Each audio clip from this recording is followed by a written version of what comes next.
What's going on, guys? Today is basically a video that is gonna be like my first time doing. Basically, yeah, I'm not gonna be like recording any games for now. Just for this video, a scary story that we're gonna be reacting to is I saw a dead man in our bathtub. Now, of course, this video was made by Wansi Entertainment. I've heard they do like really good scary stories and stuff. With all that done said, I don't want to waste no more time. Let's get into this. I saw a dead man in our bathtub. My name is Skylar, and this happened to me when I was 12. Hmm. It was a Saturday afternoon. My cousins were staying with my family over the weekend. My parents had to head over to the store, and my cousins and I decided to go to the nearby park to play. Okay. Before we left, Park. we made sure the door was locked like we were supposed to. That's smart. However, by the time we came back, I could see the door was open. There were even scratch marks on the handle, as if someone had tried to pick the lock by force. Somebody tried breaking in. My older cousin Sam Wow. called my parents, and they said they were on their way. Stupidly, we thought the intruder had left already, so we ended up going into the house. That was a mistake. My younger cousin, who was 9 years old at the time, had to go to the bathroom, but when he stepped out, his face was frozen with fear. We Fear? asked him what happened, but he couldn't speak at all, just pointed at the bathroom. Somebody's in the bathroom. I slowly opened the door, and what I saw made my heart drop. A blood-soaked What the man hell? was dead in the bathtub. I checked if he was breathing, but couldn't feel anything. He's dead. It looked as if someone had attacked him. I th- My cousins and I started panicking, realizing that there must be a second intruder somewhere in the house. We cowered together in the living room and waited for my parents. wow. When they finally arrived, they called the police right away. During their investigation, they found out that those two men had escaped from a mental hospital nearby. It turned out that they were both trying to rob my house when one of the men lost his mind and ended up killing the other. From that Oh. day on, my parents never dared leave me home alone. I always double-check the door before I leave. Now I'm 15 years old, and my Way family older has than moved to me. Florida. However, I don't think I will ever forget the memory of that dead man in our bathtub. Dang. Well, that was a short story right there. This next one is called True Doppelganger Horror Story Animated, also made by Wansi Entertainment. I guess this first episode we might. Let's get started. Put the microphone right there. I experienced something in the summer of 2013 that still haunts me and continues to make me question my sanity. My girlfriend Anna and I had decided to go camping as a last farewell to summer and to get some alone time. She'd be going back to college soon after, and I wouldn't see her as often. We'd been together for over 2 years then, and I was completely head over heels for her. Okay. I was even thinking about asking her the question. Oh. So on a weekend in Dang. early August, I packed up my camping gear, driving 45 minutes away to the park we often frequented. It was a nice park, thick with trees and wildlife, along with a small creek running through it. We knew the area well, since my friends and family had camped there since childhood. I sent a text to Anna after parking my car, letting her know that I'd made it, and I'd set up camp in our favorite spot. You see, Anna had been caring for her sick grandmother all summer, Oh, damn. and her sister had finally agreed to watch her so that Anna could get away for a while. But she had to wait for her sister to get off work, around 5 p.m., to relieve her. 444. To save time, I'd volunteered to go ahead and set things up. I trekked up the trail a bit, until I found the spot we always camped at. It was nice and level, and was right beside the creek. Still nice. I immediately started setting up the tent. I wanted to get everything done fast, so Anna didn't have to help. 40 minutes later, I had it all set up. The tent, the sleeping bags, a little fire. Everything was organized and cozy. My phone suddenly buzzed. It was a text from Anna. "I have something to tell you," it read. Secret. Just as I I began to guess. text her back, I heard footsteps coming down the path. My body tensed up a bit, because you can never tell what kind of people you might run into out here. True. We had on a number of occasions met with a few drunks and the occasional rowdy teenager out here. Ew. But I What the soon heck? relaxed as I saw Anna step out from behind the trees with a big grin on her face. That looks like a creepy I face. walked up and hugged her, scooping her up off the ground a bit to make her giggle. Dude. I set her back Dude. down and asked her what she had wanted to tell me. "I love you," was the reply I got from her as she planted a kiss on my cheek. Her voice, though, it sounded different, and her lips were chillingly cold. Cold, huh? I asked her if she felt sick. Yeah, weird. She simply shrugged off the question and went to check out our campsite. That's so weird. I gave her a brief tour before I set about cooking the dinner. I made us each one of those pre-packaged camping meals that you add hot water to. It was pasta Alfredo, and I opened a bottle of red wine to go with it. We sat around the fire, eating, while I tried my best to entertain her with some funny stories. The sun was setting, and I was having a great time. I watched the shadows dance off of her and the surrounding trees. I listened to the gentle motion of the nearby creek. The daylight was almost gone when she said she was cold. I mentioned she could go in the tent to warm up while I cleaned up from dinner. She made her way inside, but not before giving me a smile and another freezing cold kiss. I was starting to get worried about her. I wondered if she was getting sick, but I didn't want to nag her, so I didn't say anything. Okay. I busied myself with cleaning up our dinner, and it was then that I found Anna's plate of food that she had set off to the side on the ground. What? She hadn't even touched it. I That's also found her glass of wine nearby, tipped out onto the grass. food wasted. I don't. This wasn't like her at all. That girl loved food, and that particular wine was her favorite. At this point, I was more than a little worried, so I headed into the tent to ask her if she was feeling sick, and to suggest that we pack up and get a motel for the night. But when I unzipped the tent and crawled in, I found her sound asleep in her sleeping bag. I contemplated waking her up so we could leave, but she looked so relaxed that I decided against it. I went back outside and finished cleaning up camp, putting out the fire before I laid down next to her in my own sleeping bag. I'd had a bit too much wine, and I fell asleep quickly. Wow. So much wine. Morning came soon enough, and filled the tent with a soft glow as I listened to the birds singing outside. Anna was still sound asleep, so I decided to get up and start some breakfast. 15 minutes later, I was admiring the meal I made. Well, as much as one can admire slightly runny scrambled eggs from a pouch. I poked my head back into the tent to tell Anna that breakfast was ready. But that's when things got even weirder. What? Anna wasn't there.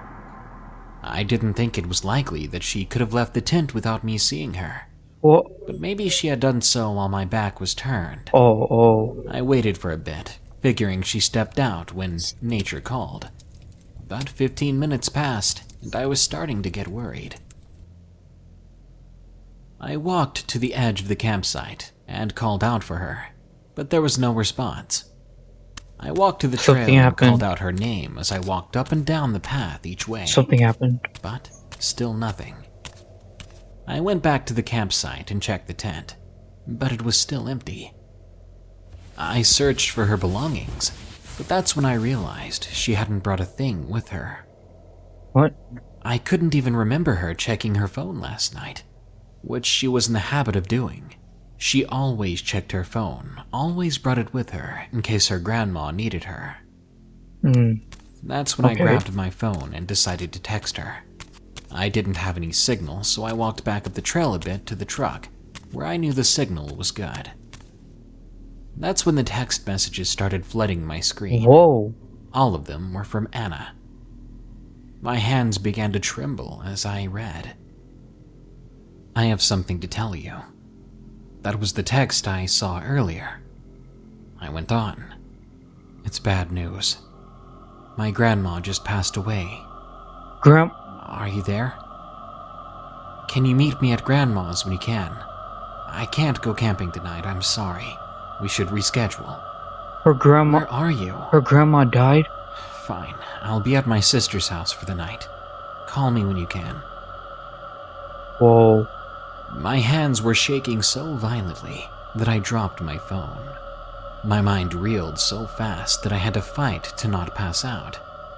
I ran back to the campsite and searched it, but there was no evidence of Anna or anyone else being there. She left. I checked the tent to look at her sleeping bag that had clearly been used last night. I even checked the garbage bag to confirm that there were, in fact, 2 plates from dinner last night, one with food still on it. I ran back to the truck and sent Anna a text because I didn't trust my voice not to tremble if I called her. I told her I got really sick last night and couldn't text her back. I apologized profusely and offered my condolences about the passing of her grandma.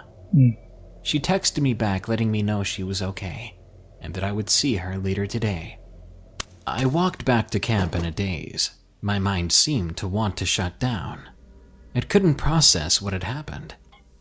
At first, I thought I was going crazy. I thought I'd had a breakdown and imagined everything. But the used sleeping bag and uneaten dinner told me differently.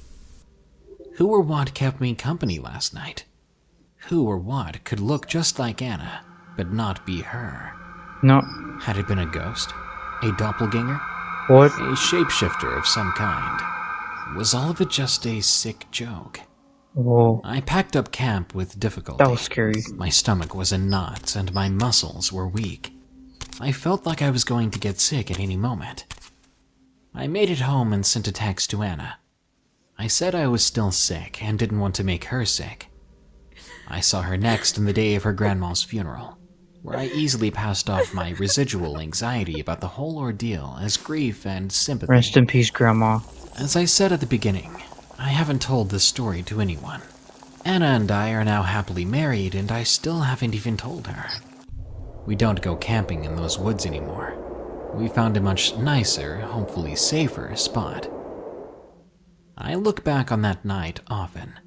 I replay all the scenes in my head, trying to find hints that will lead me to an explanation.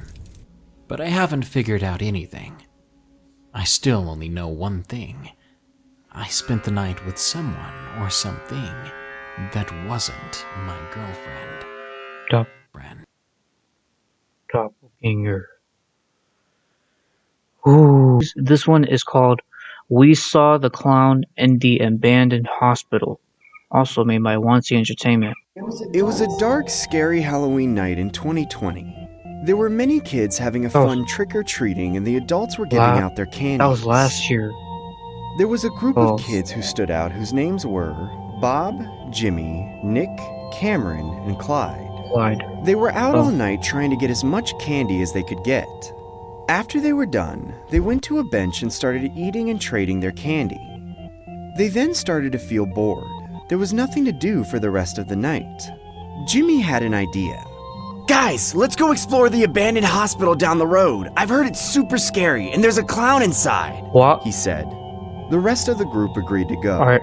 It was around 11 p.m. when they got there. Just why? The hospital was gigantic, with it being around 20 floors tall, and was wide. Gosh, that's... As the only girl in the group, Cameron said she was way too scared to go to the hospital. That's too... She ended up running back home. Oh, that's too big. There were only 4. When they went in, they could smell the dead bodies of rats and the mold that was growing in. You could see all the equipment still there and the beds scattered everywhere, with blood on the floor. After walking around for a bit, the whole group noticed that they saw something running behind them every couple of minutes. Whoa. However, they didn't have any clue what it was. Then, they heard a voice telling them to get out multiple times. Get out. It's a clown. A couple of minutes later, It's a clown. they heard a piercing scream. The group looked around and realized that Clyde had disappeared. Oh no. That's when it got serious. They were terrified and wanted to leave, but the doors latched shut from the outside and they were on the 12th floor. I think it's the one, the clown. Clyde! Clyde, where are you? Oh. Teary-eyed, Jimmy started yelling for Clyde. They soon accepted their situation and gave up. Nick went into one of the rooms and found many used syringes that they used to draw blood in. They took some, split up, and went to defend themselves. Since Bob was the one who was scared of little things, he just closed his eyes and swung his arm with the syringe. Jimmy, on the other hand, wanted to hunt down that clown and save their friend Clyde.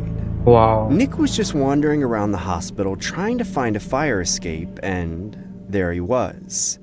About 12 feet away from him, the clown was standing there. Oh my He gosh. screamed. Get out of my hospital! However, instead of running away, Nick ran towards the clown as fast as he His could, mouth is- slid in between his legs, stabbed his back with the syringe, and finally ran out of the exit. Oh, that's good. He that's managed to good. unlatch the door and yelled for his friends to come back down, and the rest of them also succeeded in escaping. Bro, his... I'm going inside again. I have to save Clyde.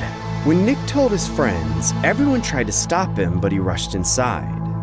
While he was going up the stairs, he found a baseball bat and grabbed it. Bro, his mouth is so After big. more walking, he found the clown in front of him limping. Put it in his mouth. What did you do to my friend, you bastard? Whoa. He yelled, but the clown just laughed like he was insane. Put it in his mouth.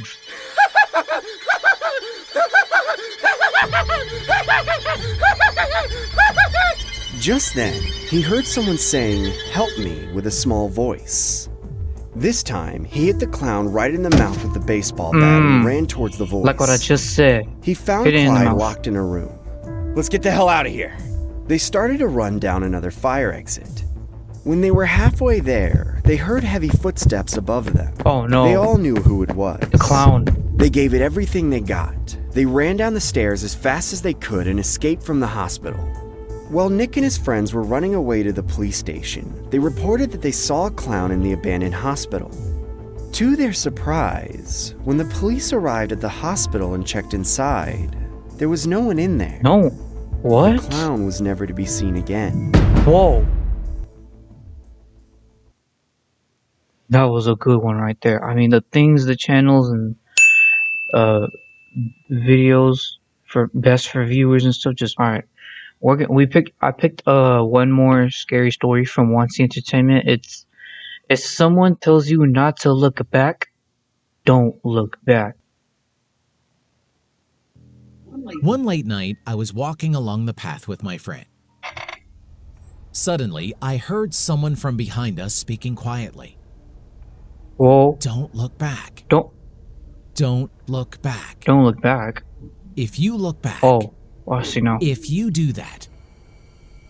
I stopped in amazement. There was silence for a few seconds. And behind me, I could hear something ripping and a groan of pain that I don't know whether it was an animal or a human. That's an old man. Being seized with fear, I clenched my teeth to stop my instinctive curiosity to look back. However, when I took a peek at my friend Ken, he who seemed couldn't resist curiosity, has been already looked back. Story just started. Ken, who thought someone was fooling around, was smiling and looking around to see who it was. Although we couldn't see around it because it was dark already, he seemed to think it was no big deal. It is a deal. Just then, I heard someone scream, "If you look back, you are going to die." Something flew in and stuck in Ken's body. Whoa. And a moment later, he fell to the ground groaning. Knife. Oh no. The knife was stuck in his leg when I looked at him in extreme fear. He screamed and shouted, "Don't look back! Run!" I grabbed his arm and ran away like crazy. I heard a chasing sound from behind, but didn't have the courage to look back. What the heck? Ooh. "I'm starving. Give it to me." No. Why is his mouth bleeding? The man shouted, and when I glanced back, I could see him laughing, bleeding from his mouth, and following us like a mad, holding a knife in his hand. Ken, who was limping at that moment, was soon caught by him. Oh no. To my surprise, he grabbed Ken's leg and tried to cut out the flesh with a Oh knife. no, your friend dead. It was like he was cutting steak something. I kicked him as hard as I could, and he was eventually knocked out. Could need a stab back. We barely managed to escape and were able to get away from him. We hid somewhere and ended up calling the police. Soon, there was the sound of a police car.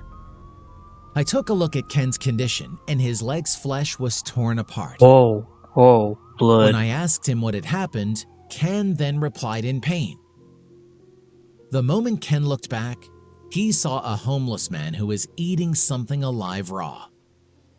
And that man threw the knife he was holding at Ken when he met his eyes. Meat. Oh my god. The police later arrested him and also found a man whose flesh had been torn apart from his entire body. He ate a human? It turned out that man was eaten alive. Barely breathing, he eventually died on his way to the emergency room. The victim, who was drunk, fell unconscious on the floor at the time and was eaten by a homeless man. Oh my. I still can't forget Ken's deathly pale face. If I had failed to run away that day, I might be lost some part of my body too. Alright guys, we're gonna be actually and officially reacting to one more scary story, and it's called True Scary Online Dating Horror Story. So far, the other stories we've watched didn't feel scary at all. So if this is scary and it's spooky, I'm expecting to see some spooky stuff. So right when I had just finished college, I was living in a one-bedroom townhouse / split. I met a guy on Plenty of Fish, and at the time, I wasn't exactly smart about my online digital footprint. It's not like I've really changed, but at least now I'm not as ridiculous as I was. Anyways, he seemed like a really decent guy. He was really good looking, he said he had a good job, nice teeth, and he looked like he really cared about his personal health. Pretty much all the things that I would typically look for in a guy. I'm not a shallow human, but I really like to be presentable. And if I'm with someone, I would like them to care about being presentable in a business environment also. After about a week of chatting online, we agreed to meet. We had met at a restaurant that was downtown, which was really far from where I lived. Right when I got there, I had noticed him standing at the door. We sat down to eat, and the evening went really great. They both look tall. At the end of the date, we said bye, and I got into my car and began to drive away. I realized right away that he was following me. Because of the distance to my house, I wasn't immediately scared because it's a really big city. Maybe he'll turn off the freeway or something. But he didn't. No, he's following you. My exit was coming up, and I decided not to take it. I just kept driving. I circled the entire city on the freeway, and he stayed right behind me the whole time. See, he's watching you. I was really starting to panic a bit, so I decided to go to my friend's house instead of mine. And when I pulled out of the exit, I noticed that he didn't. So I had a little bit of a moment to breathe, and I just decided. You picked the wrong. Okay, screw it. I'll just go home. You picked the wrong guy. I took the off-ramp back onto the freeway. That's the wrong guy. Began going back to my exit. I got home and showered and was getting ready for bed. I started feeling really dumb, and I started thinking things like, was that really him? Am I overreacting? No, you're not. Maybe I should ask him if he was following me. It is him. Pretty much just a number of things racing through my overactive imagination. Or so I thought. I decided I was going to message him and just say, hey, I had a good time tonight. Good night. And right when I started typing, all of a sudden a message came through to my phone of a picture of my car right outside my house. I nearly died upon seeing that. My heart jumped out of my chest and I started shaking. I didn't know what to say, and he then texts me and says, I didn't know you lived across the street from me.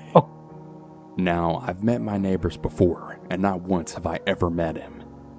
There's a huge apartment complex kitty corner to my townhouse, so maybe that's where he lived. I don't know. I popped up and I went to go look outside, and there he was, just standing there outside like he was waiting for me. I opened the door and he asked if he could come in and if I still wanted to hang out. I told him I was really exhausted, as I'd rather just crash out, as it had really been a long day. Yeah, don't let him. The very next morning, I woke up to go to work, and my windshield had been smashed, my car was keyed, and my back 2 tires were completely slashed. As I was noticing the damage to my vehicle, the guy comes out of his car with 2 coffees and is like, oh, I thought I'd surprise you with a morning coffee. Whoa, what kind of... So again, I'm totally freaked out. What kind of deep voice was that? I called the cops and I reported the damage to my vehicle. The guy offered to drive me, but something in my gut was just telling me not to get in his car. Don't. So I called my boss and I told him about the situation, and I explained that I wasn't going to be there until after the police came. This guy just hung out the entire time, by the way. When the police finally got there, this guy was acting really suspicious. He walked away and he started hiding on the other side of his car. I filed the report and the police basically just told me that they hope I have insurance right as they were on their way to leave. Whoa. They pulled around the corner and all I heard was the siren and then the cop car's lights turn on and then the cop screamed, "Freeze! Put your hands in the air and get down on your knees." They caught him.